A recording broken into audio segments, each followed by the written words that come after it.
Hard of hearing or selective hearing? On November the 15th, 1901, a man named Miller Reese from New York patented the hearing aid. Now, Alexander Graham Bell historically may be known as the father of hearing aids as well as the telephone, but he never patented a hearing aid. Miller Reese actually came up with one that was powered by electricity, but batteries in 1901 were so cumbersome it was almost impossible to carry around the battery pack with it. With the invention of the transistor in 1952 and with the minimization of batteries, it became commonplace. Today, hearing aids can be practically invisible.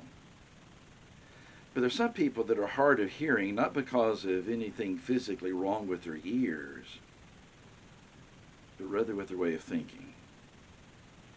And that's happening all around us. It's not something new, it's something as old as humanity itself. In fact, back in the Old Testament, the prophet Zechariah is given these instructions in chapter 7. The word of the Lord came to Zechariah, saying, "Thus says the Lord of hosts, render true judgments, show kindness and mercy to one another. Do not oppress the widow, the fatherless, the sojourner, or the poor, and let none of you devise evil against another in your heart." But they refused to pay attention and turned a stubborn shoulder and stopped their ears that they might not hear. They made their hearts diamond hard, lest they should hear the law and the words of the Lord of hosts had sent by his Spirit through the former prophets. Therefore great anger came from the Lord of hosts. God said, "As I called, and they would not hear, so they call, I would not hear.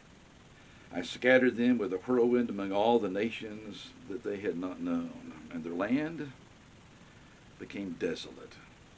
They did it to themselves." Now later on in the New Testament, when Paul is writing to Timothy, he makes the statement in chapter 4 of Timothy, "The time is coming when people not endure sound teaching, but having itching ears, they will accumulate for themselves teachers to suit their own passions, and will turn away from listening to the truth and wander off into myths." Don't bother me with facts. Don't confuse me with the truth. I've made up my mind. But back to the idea that they've stopped up their ears.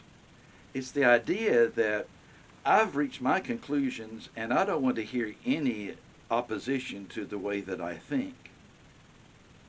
Cancel culture is not something new. It's as old as humanity itself. How has it worked out in the past with civilizations that no longer exist? And people that are embroiled within that kind of controversy today, we're just not going to allow people with a differing point of view to make their statements because we don't want to consider them. We've stopped up our ears from listening to anything else. That is never, not now or ever, a sign of intelligence. So when you hear people that come up with a statement or have a position that I'm not going to listen to another point of view, that's not intelligence. It's stupidity.